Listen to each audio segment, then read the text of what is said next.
Glória a Deus, queridos. Veja, eu gostaria aqui de dar continuidade a um raciocínio que eu comecei a construir há mais ou menos 1 ano atrás, quando aqui preguei sobre o que Deus deseja. O que Deus deseja? A partir de um texto aqui da carta de Paulo a Timóteo, a primeira carta de Paulo a Timóteo, no capítulo 2, no versículo 3, Paulo diz: isto é bom e aceitável diante de Deus, nosso Salvador, o qual deseja, isto é, Deus deseja que todos os homens sejam salvos. Veja, Deus deseja que todos os homens sejam salvos. Mas Paulo, ele não conclui aqui o seu raciocínio. Ele diz: Deus deseja que todos sejam salvos e cheguem ao pleno conhecimento da verdade. Deus deseja não simplesmente uma igreja grande, numerosa. Deus deseja não simplesmente uma família abrangente, Ele deseja isso também. Deus, além de desejar que cresçamos, que preguemos o Evangelho, Deus deseja também que nós investamos tempo, energia, intencionalidade na direção de que conheçamos plenamente a verdade, de que o conheçamos plenamente, que o conheçamos com profundidade. E veja, no princípio era o Verbo, e o Verbo era Deus. É isso que João vai dizer. E o que isso significa? Significa que ao conhecermos a palavra de Deus, nós estamos conhecendo ao próprio Deus. Quando nós conhecemos a palavra de Deus, nós estamos conhecendo plenamente a verdade. O que Paulo está aqui dizendo é que não basta ao cristão simplesmente o status de salvação. A salvação, longe de ser o término de nosso progresso, ela se constitui, na verdade, como o início da nossa peregrinação. No momento em que nós aceitamos a Jesus como Senhor e Salvador, e nós passamos pela experiência de novo nascimento, o que acontece é que nós damos início a um processo no qual nós precisaremos dedicar a totalidade dos nossos dias. A vontade de Deus é que nós o conheçamos plenamente. Amém, queridos? Um outro texto, no livro de Oséias, no capítulo 6, no versículo de número 3, a palavra de Deus diz: conheçamos e prossigamos em conhecer ao Senhor. Existe aqui uma lógica de continuidade. Nós não conhecemos a Deus suficientemente. A eternidade é esta: que conheçamos a Ti, porque jamais conheceremos a Deus na sua totalidade. Esse é um progresso contínuo. E se nós paramos de conhecer ao Senhor, se nós paramos de dedicar tempo, atenção, foco, a necessidade de conhecermos a Deus continuamente, nós estamos indo na contramão do que significa uma vida cristã madura. Uma vida cristã plena, satisfatória. Uma vida cristã de fruto do Espírito. Uma vida cristã de fruto em todas as áreas das nossas vidas. Amém, queridos? Há um imperativo aqui nesse texto: que nós prossigamos em conhecer ao Senhor. Filipenses, capítulo 2, versículo de número 12. Paulo, mais uma vez, vai dizer assim: pois, amados meus, como sempre obedecestes, não só na minha presença, porém muito mais agora, na minha ausência, Paulo diz: desenvolvei a vossa salvação com temor e tremor. Veja, Paulo aqui está dizendo: quando você é salvo, glória a Deus, um processo novo se iniciou na sua vida. E diante dessa nova fase, há agora um desafio. E o desafio é que nós desenvolvamos a nossa salvação. A nossa salvação precisa ser desenvolvida. A nossa salvação, ela precisa se tornar madura. E a ferramenta através da qual Deus produz essa maturidade é pela via da sua palavra. Quando nós conhecemos ao Senhor, nós estamos desenvolvendo a nossa salvação. Quando nós contemplamos ao Senhor, a palavra vai dizer, nós nos tornamos mais parecidos com aquele a quem contemplamos. Ou seja, pelo conhecimento da palavra, pelo aprofundamento na palavra, nós nos tornamos desenvolvidos no que diz respeito à nossa salvação. Amém, queridos? Veja, e aqui cabe a citação de uma frase que é um diagnóstico talvez um pouco desconfortável, mas que é um diagnóstico que nos serve como alerta, para mim e para você. Hernandes Dias Lopes, um dos mais eloquentes, renomados pregadores da igreja brasileira, para muitos o maior, ele tem uma frase que diz: a igreja brasileira tem quilômetros de largura, mas centímetros de profundidade. Eu sei que a gente tem o costume de olhar para frases como essa, sempre pensando no vizinho, sempre pensando na igreja X, na igreja Y. Mas veja, a igreja brasileira envolve também a mim, envolve também a você, envolve a nós. A grande realidade é que nós precisamos estar atentos diante de nossa necessidade pessoal, individual e coletiva, de aumentarmos a nossa profundidade. Nós passamos por um período no Brasil de conversões em massa. Certamente você já ouviu falar sobre isso, e eu faço questão de repetir. A igreja cresceu de forma significativa, principalmente nas últimas 2 décadas no nosso país. O número de evangélicos explodiu. Há quem diga que em alguns anos o número de evangélicos no Brasil ultrapassará o número de católicos. Nós somos quase 90% de cristãos. Se nós formos juntar tanto aqueles que professam a fé católica quanto aqueles que professam a fé evangélica, nós somos a maioria esmagadora do país.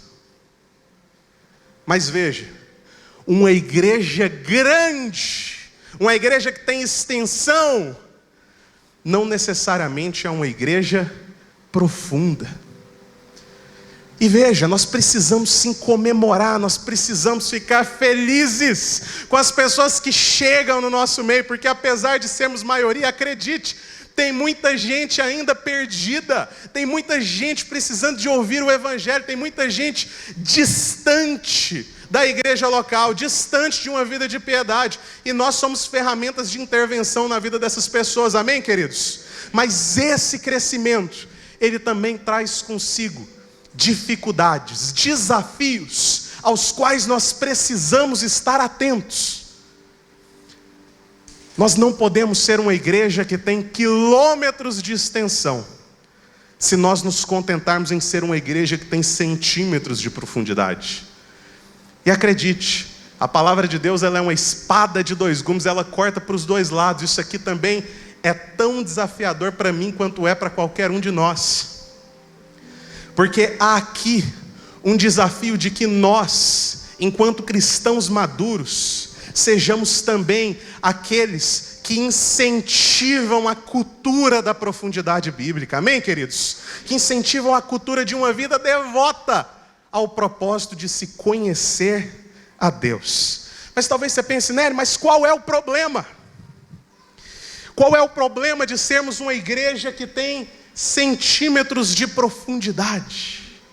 Quais são as dificuldades advindas deste diagnóstico? Não está claro para mim. Efésios, no capítulo 4, no versículo 7, nós temos a resposta precisa para essa pergunta. Carta de Paulo aos de Éfeso, capítulo 4, versículo 7, a partir daí, a Bíblia diz: e a graça foi concedida a cada um de nós, a mim e a você, segundo a proporção do dom de Cristo. Por isso diz, quando ele subiu às alturas, levou cativo o cativeiro e concedeu dons aos homens. Ora, que quer dizer subiu? Senão que também havia descido até as regiões inferiores da terra. Aquele que desceu é também o mesmo que subiu acima de todos os céus para encher todas as coisas. E atenção a esta parte em específico. E ele mesmo, a saber Deus, concedeu uns para apóstolos, outros para profetas, outros para evangelistas e outros para pastores e mestres. Veja, Deus distribuiu dons aos homens, Ele distribuiu aptidões, Ele distribuiu ministérios, a uns apóstolos, a outros profetas, outros evangelistas, outros pastores, outros mestres. Glória a Deus, nós somos diferentes, amém, queridos? Nós temos ênfases diferentes, nós temos identidades ministeriais diferentes, nós temos urgências diferentes. Mas por quê?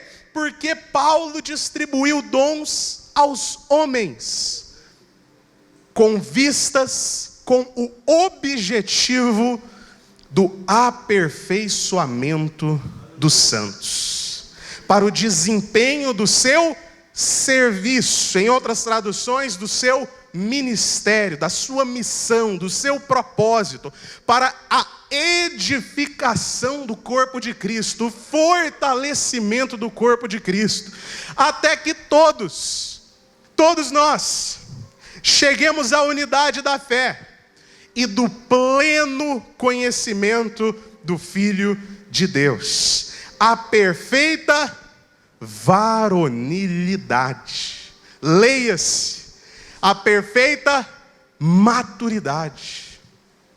Varonilidade aqui tem um sentido de maturidade, de aptidão, dessa capacidade de discernimento, desse triunfo contra a ingenuidade jovial. Aqui a varonilidade nos fala dessa maturidade que nos protege, que nos torna aptos para enfrentar um mundo diante do qual nós teremos desafios. E Paulo prossegue, à medida da estatura da plenitude de Cristo.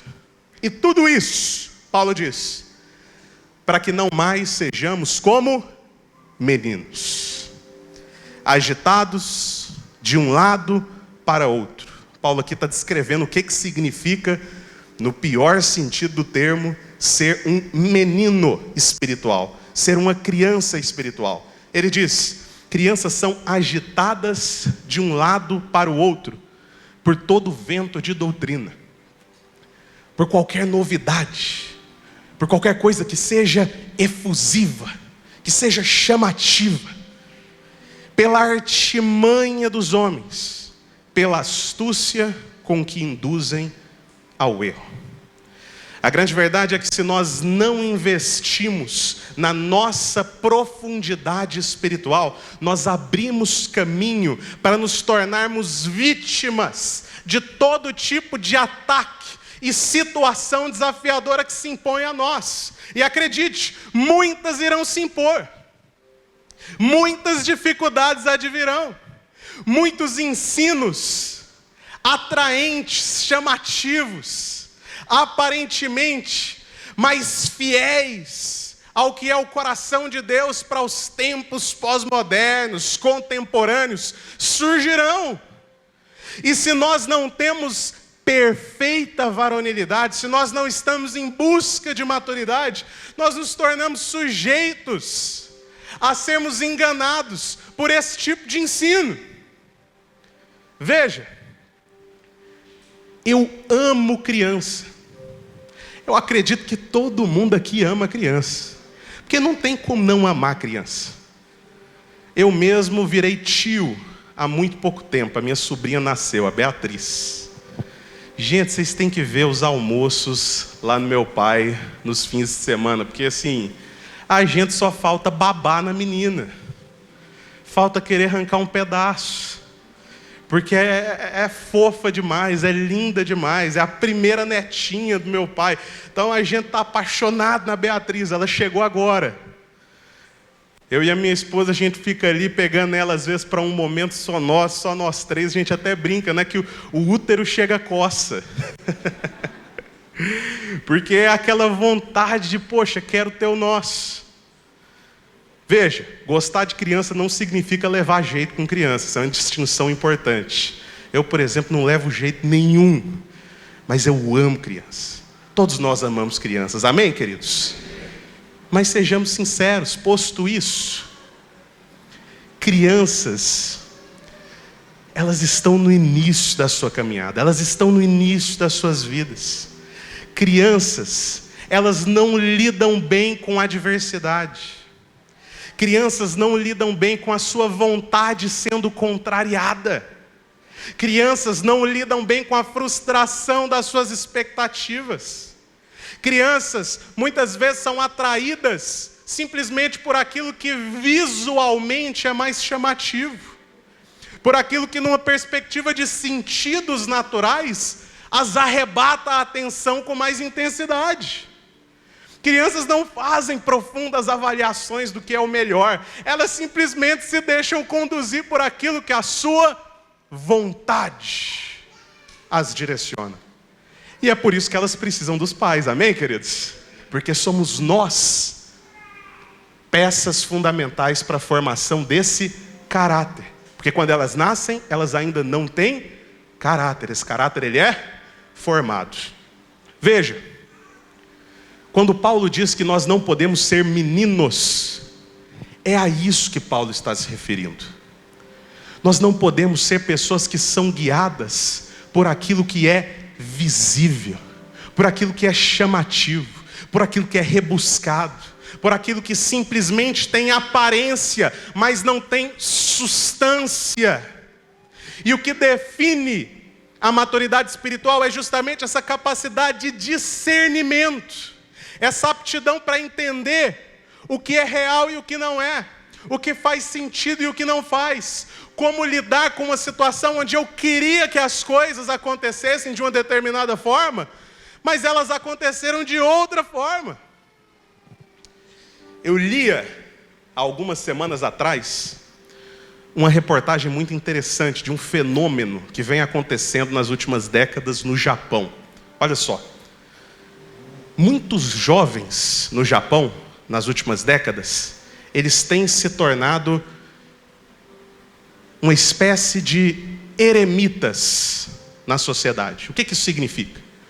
Que eles concluem o ensino médio, o seu período ali de ensino médio, e muitos deles, em função da pressão avassaladora que existe na cultura japonesa, por sucesso financeiro, por sucesso profissional, eles se sentem tão envolvidos por essa cultura de pressão, que eles decidem se retirar do convívio social. E eles então se tornam pessoas que vivem dentro dos seus quartos. É isso mesmo. Eles vivem dentro dos seus quartos, eles não saem de casa, eles não saem do quarto. E aí os pais precisam todos os dias levar comida para esse jovem, porque ele se retirou da vida em sociedade. E aí você tem uma situação muito complexa acontecendo do ponto de vista socioeconômico. Por quê? Porque esse jovem, naturalmente, ele deixa de ser jovem. E ele faz os seus 20, os seus 30, os seus 40 anos de idade. E chega em um ponto em que os pais dessa pessoa, eles falecem, porque a vida é assim. E quando isso acontece, você tem homens e mulheres nos seus 40, 50 anos de idade, sem nenhuma capacidade de sobreviver. Você tem homens e mulheres com 40, 50 anos de idade, mas que, numa perspectiva de mentalidade, de maturidade, eles ainda são crianças. Eles não conseguem enfrentar o mundo. Eles não conseguem encarar as complexidades do mundo. Eles não conseguem suportar as pressões maciças que a vida vai lhes impor continuamente. E aí, em uma situação como essa, nós temos uma tragédia. Mas você sabe, é muito estranho a gente olhar para um homem, para uma mulher de 40, 50 anos de idade, e a gente vê alguém numa situação de completa imaturidade como essa. Mas da mesma forma, se nós nos convertemos a Cristo, se nós nos tornamos cristãos, mas nós nos estagnamos espiritualmente, nós desistimos de desenvolver a nossa salvação, nós desistimos de buscar por mais profundidade, nós nos tornamos esse tipo de anomalia também. E sabe o que é interessante? Quanto mais idade tem, se a imaturidade for muito significativa, mais estranho o fenômeno é. É por isso que a gente vê às vezes cristãos que têm décadas de cristianismo nas costas, mas parecem ser os que mais dão problema. Graças a Deus que não são todos, amém? Aqui nós temos alguns que são exemplos para nós inclusive. Mas veja, se eu e você nos abdicarmos dessa missão, dessa responsabilidade, nós incorremos no perigo de sermos pessoas imaturas, pessoas que incomodam, pessoas que não estão seguindo um curso natural de trajetória cristã, e sequer percebemos, porque esse tipo de maturidade é como aquela sujeira que ficou presa na boca depois do almoço, todo mundo vê, menos a pessoa que tem. Mas o Senhor nos livra disso, amém, queridos? Porque nós somos uma igreja profunda nele para a glória de Deus, amém, queridos? Nesse sentido, é que nós chegamos ao termo que eu dou a essa mensagem, já caminhando para a sua sessão final, que é maturidade ou morte. Maturidade ou morte. Nery, por que maturidade ou morte? Porque todos nós, quer conscientemente ou não, nós estamos percorrendo uma dessas duas vias. Ou nós estamos na via da maturidade, ou nós estamos na via da morte. Porque se nós não estamos investindo tempo, intencionalidade, foco, atenção em nossa maturação espiritual, nós estamos caminhando num sentido de morte. Porque estagnação, em termos de revelação, é morte. Se nós não desenvolvemos a nossa salvação, nós estamos num caminho de morte. E sim, uma morte muito pior do que a morte do corpo, a morte espiritual. Esse estado de apatia, de indiferença, de frieza. Talvez você se pergunte, Nery, como saber em qual dos dois caminhos eu me encontro? Como saber qual dos dois percursos eu estou trilhando? Basta entender em qual nível de intensidade se encontra a sua vida de busca por revelação da palavra.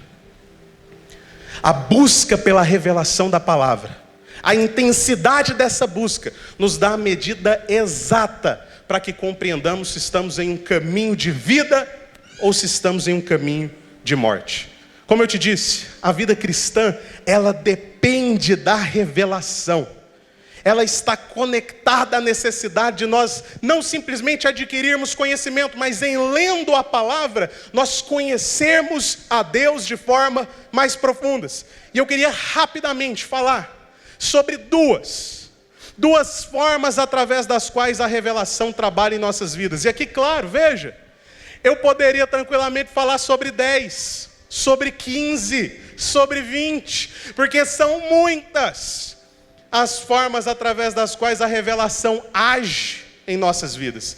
Mas eu gostaria de trazer a nossa atenção para duas formas em específico, duas formas essenciais sobre como a revelação trabalha em nossa vida cristã pessoal.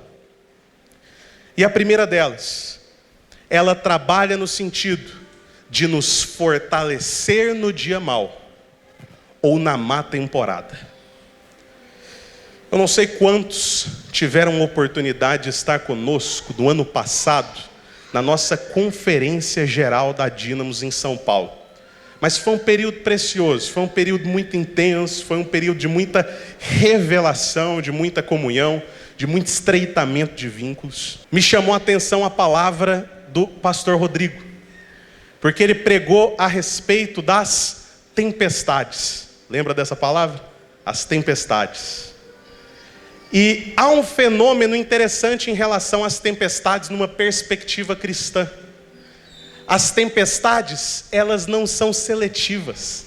Elas sobrevêm sobre todos. As tempestades, elas acontecem na minha vida e elas acontecem na sua. Se alguém diz que não passa por períodos difíceis, por dias difíceis, aparentemente impossíveis, essa pessoa, na verdade, ela está ostentando uma imagem que não corresponde com a verdade. Porque a realidade é que todos nós enfrentaremos tempestades. Todos nós enfrentaremos temporadas desafiadoras. Foi Jesus quem disse: no mundo tereis aflições, mas tem de bom ânimo, eu venci o mundo. Amém, queridos? Mas isso não nos isenta do desafio, não nos isenta da aflição. Eu poderia aqui abrir alguns capítulos pontuais da Bíblia para a gente ler um pouquinho sobre quais pequenas adversidades Paulo precisou enfrentar enquanto ele pregava o Evangelho. Mas eu acredito que é conhecido de todos, que tais adversidades se estenderam desde prisões, privações severas no mundo antigo, prisões muito distintas daquelas que nós conhecemos hoje, até mesmo a naufrágios, perseguições de toda sorte. A grande verdade é que a vida cristã não é um passaporte para uma caminhada de facilidades muitas. Muito pelo contrário. Ser cristão significa também precisar lidar com muitas adversidades. E a única forma de sobrevivermos a este fenômeno é pela via da nutrição, da força, do poder que a palavra nos dá em momentos como esse. Amém, queridos? Olha, eu tenho certeza que muitos aqui têm excelentes histórias como essa que eu vou contar. E talvez muitos tenham até histórias mais intensas, mais significativas. Mas eu me lembro, na minha trajetória pessoal, de um momento que foi muito desafiador. Eu tinha acabado de concluir o ensino médio. Eu tinha os meus 18 anos de idade. E era um período da minha vida onde eu dedicava 90% do meu tempo à causa da edificação da igreja. Para mais, liderava 3 grupos de conexão, ficava o dia inteiro resolvendo o problema dos outros, não parava para pensar em mim quase que nunca, porque eu estava sempre vivendo em função da edificação da igreja. Mas veja, nesse ponto, eu tive um desafio, que foi o desafio de prestar o vestibular. Na época nós não tínhamos ainda o Enem, a gente fazia vestibular. E eu prestei o vestibular para o UFG. E eu me lembro que naquela ocasião nós tínhamos recém-implementado no país a política das cotas. E isso diminuiu significativamente o número de vagas disponíveis. E lá estava eu no meu 3º ano do ensino médio. Toda a minha vida, meus pais tinham investido muito dinheiro na minha educação. Eles tinham me colocado em escolas boas. E eu só precisava fazer uma coisa. Eu só precisava honrar esse investimento passando no vestibular. Eu tinha tudo, eu tinha comida em casa, eu tinha uma cama confortável, eu só precisava passar no vestibular, não se pedia muito de mim. E eu me lembro que eu escolhi prestar o curso de engenharia elétrica. Fui prestar o vestibular para engenharia elétrica. E fui na fé. Poxa, estou dedicando tanto tempo na minha vida em prol da edificação da igreja, as outras coisas vão acontecer. No final da história você já deve imaginar. Mas veja, a situação foi dramática, um roteiro dramático, porque eu passei na primeira fase. Na época eram 2 fases. Então eu passei na primeira fase, consegui ser aprovado, mas aí tinha a segunda fase. E aí na segunda fase fui lá, prestei confiante, fiquei em 38º lugar. 38º lugar. Não me esqueça desse número, 38. E lá estava eu em 38º lugar, a primeira chamada chamou 32. Bom, ainda dá, quem sabe. Segunda chamada chama mais 2 pessoas. Pô, já foi 34, está chegando. Minha vez está próxima. Terceira chamada, vai mais 2. Meu Deus, é agora. É agora. Chamada pública. Convocação de todos para a UFG, que nós vamos fazer o anúncio público aqui das vagas e quem tiver vai pegar. Vou lá com a minha família, porque eu falei, pô, hoje é o dia. Hoje é o dia, eu quero que vá todo mundo. Juntei o pessoal e acredite, o roteiro foi tão dramático quanto parece. Chamou até o 37. Chamou até o 37.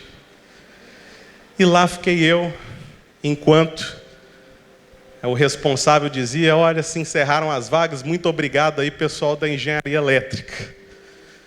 E fui para casa, sem compreender o que tinha acabado de acontecer, sem chão.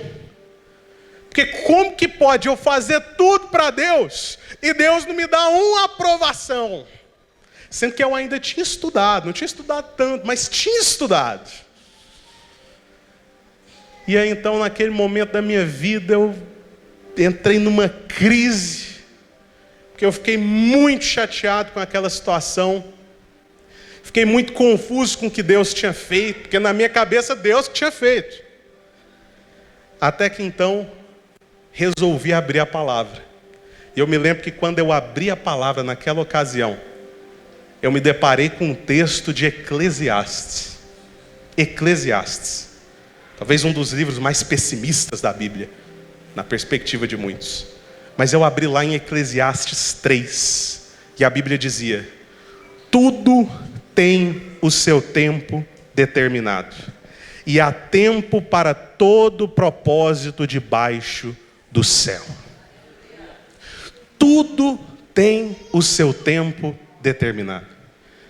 E eu me lembro que naquele momento, quando eu li esse texto, eu não simplesmente entendi que há um tempo determinado para tudo o que acontece na terra. Não.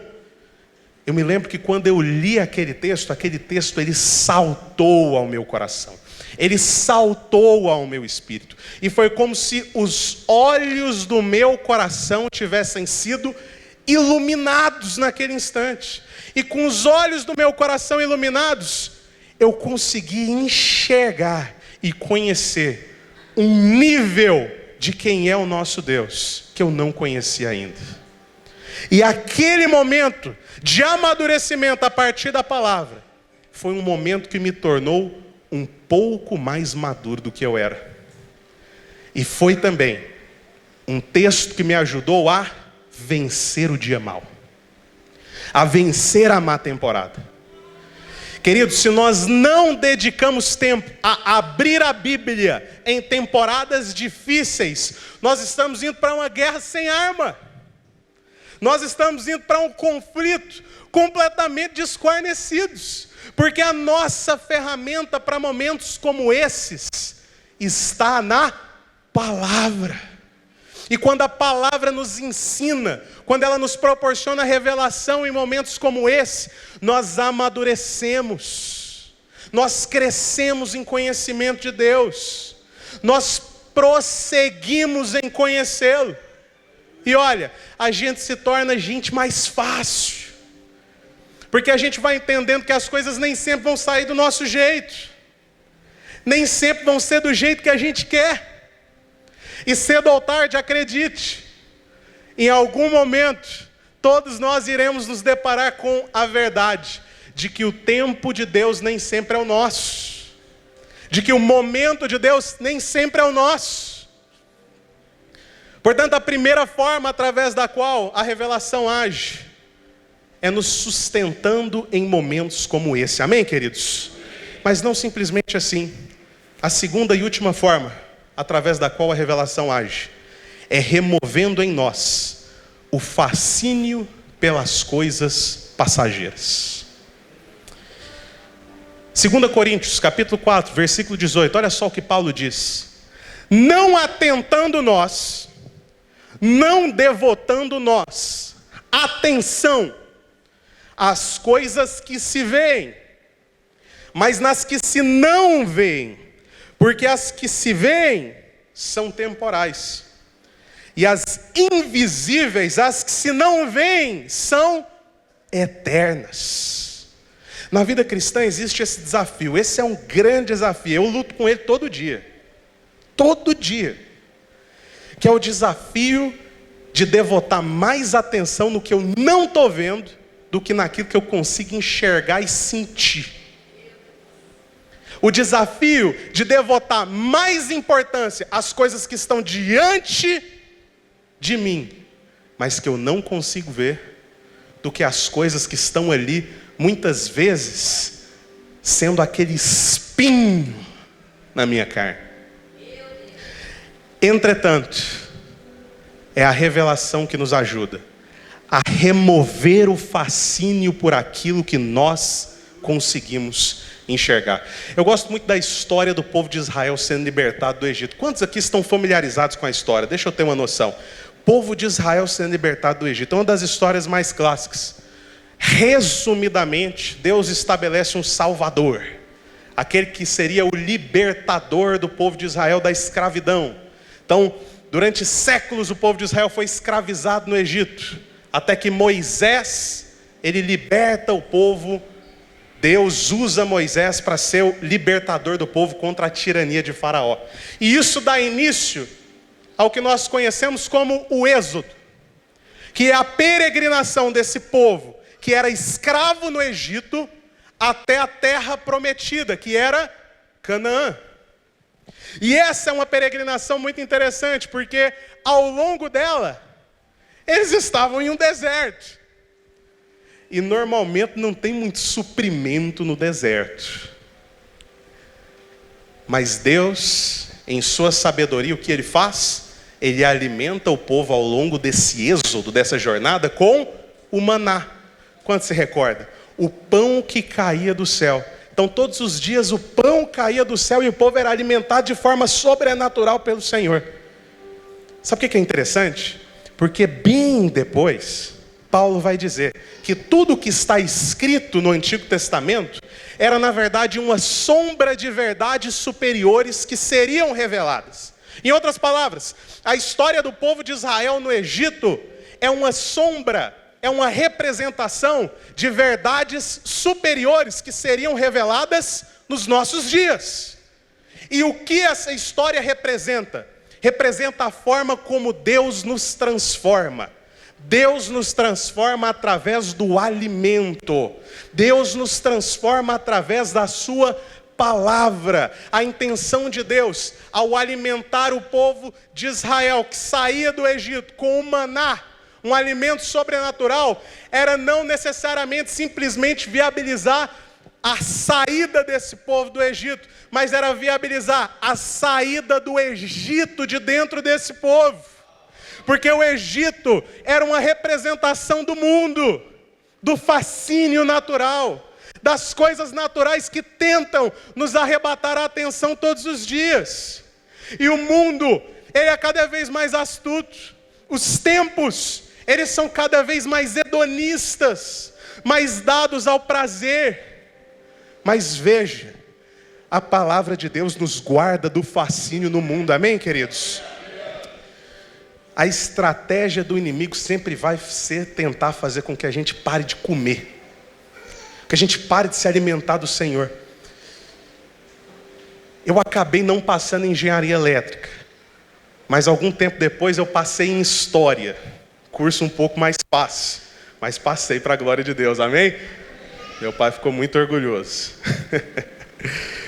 E na história, um dos eventos que fazem o coração da gente chorar, pessoalmente um dos eventos que mais me faz chorar, foi a Segunda Guerra Mundial. Sei que a gente está muito habituado com o que foi a Segunda Guerra Mundial, porque hoje, graças a Deus, existe muito filme, existe muita série sobre a Segunda Guerra. Mas eu pessoalmente não me lembro de ter assistido um filme sobre um episódio terrível, que aconteceu em 1942. Ficou conhecido como o Cerco de Leningrado. Cerco de Leningrado. Esse foi um momento da guerra em que a Alemanha nazista de Hitler mudou seus objetivos. E eles que tinham uma aliança com a União Soviética naquela altura da guerra, eles resolveram quebrar o pacto de paz e invadir os soviéticos. E o plano de Hitler era capturar diversas cidades, entre elas uma se chamava Leningrado. Mas, diabolicamente, assistido também por sua equipe de cientistas, biólogos, químicos, Hitler foi aconselhado a, para com Leningrado, não colocar um soldado dentro da cidade. Bastava que eles cercassem a cidade. E cercando a cidade, nenhum alimento conseguiria entrar. E as pessoas não conseguiriam sair. E nós estamos falando da Rússia, uma região que tem invernos rigorosos de menos 20, menos 30 graus Celsius. E essa cidade, conforme o cerco foi se estendendo, começou a passar por privação de comida. E o que a gente teve foi um desastre humanitário de proporções significativas. Milhões de pessoas morreram. Há registros de que os pombos sumiram da cidade. Foi um período trágico. E esse cerco se estendeu por 3 anos. 3 anos. E ele só se encerra com o fim da guerra, em 1945, com a derrota da Alemanha nazista. E pensando sobre essa história, eu refleti. Quão cruel é quando a gente faz com que alguém seja obrigado a não comer. Quando a gente priva alguém de alimento. Porque quando a gente para de comer, a gente se torna vulnerável. A gente se torna frágil. A gente se torna mais dado a uma atitude exasperada. A nossa humanidade se corrompe. Uma pessoa com fome é capaz de qualquer coisa. A estratégia do diabo para comigo e para com você é que nós paremos de comer. O diabo não precisa nos destruir. Ele só precisa tirar a nossa fome.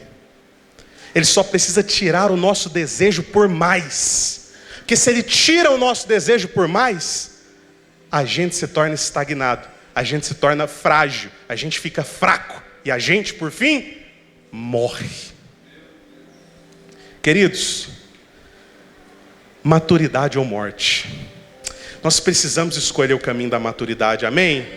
Deus tem um caminho de maturidade para mim, para você, eu não me isento disso. Eu preciso intencionalmente querer provocar isso em mim. Porque todos nós vivemos no mesmo mundo, todos nós estamos diante das mesmas tentativas de distração. E se nós não tivermos essa palavra colada aos nossos corações, nós progressivamente perdemos a fome e nós paramos de comer. Mas Nery, eu não tenho fome. Eu vou ser sincero com você aqui. Eu queria inclusive chamar por gentileza a equipe de adoração. Nós já estamos no fim. Nery, eu entendo. Eu entendi.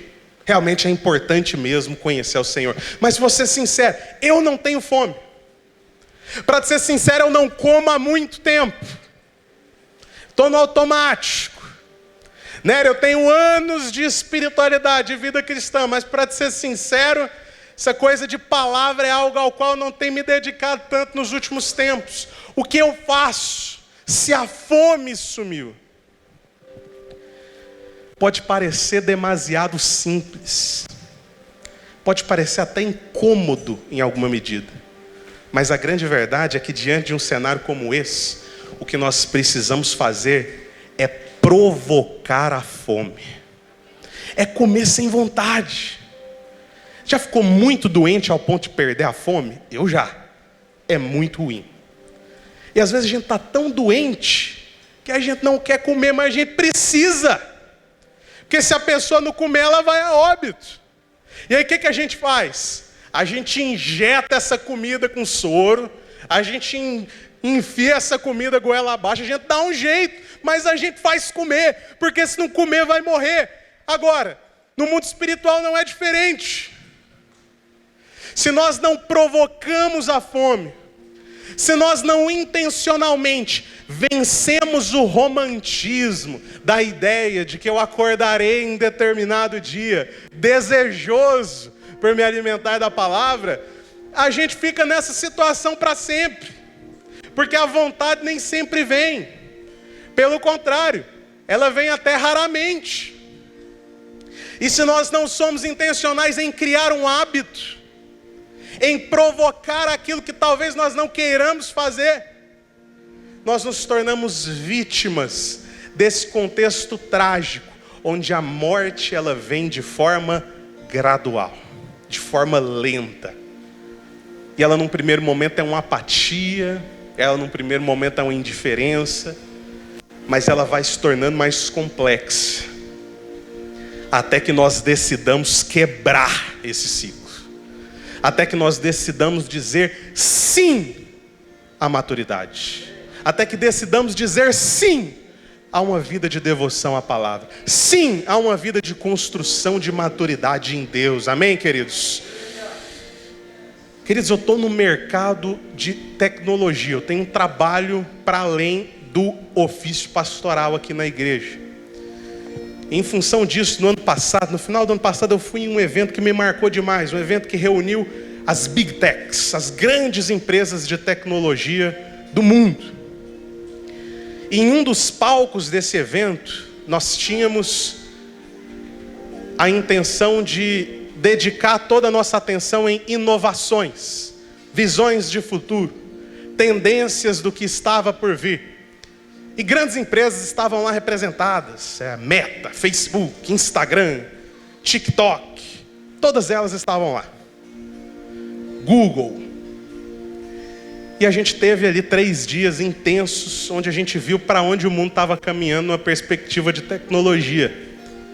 E eu vou te falar, os potenciais da tecnologia para o futuro são incríveis. São incríveis. A realidade aumentada, os potenciais sensoriais que a tecnologia vai nos fornecer, as experiências de imersão. Hoje a Meta tem uma porcentagem significativa de funcionários que trabalham com óculos de realidade virtual. E veja, eu não quero aqui pintar um cenário desastre, nesse sentido de que a tecnologia é ruim. Não, a tecnologia vai trazer consigo muita coisa boa também. Mas nós precisamos ser sinceros.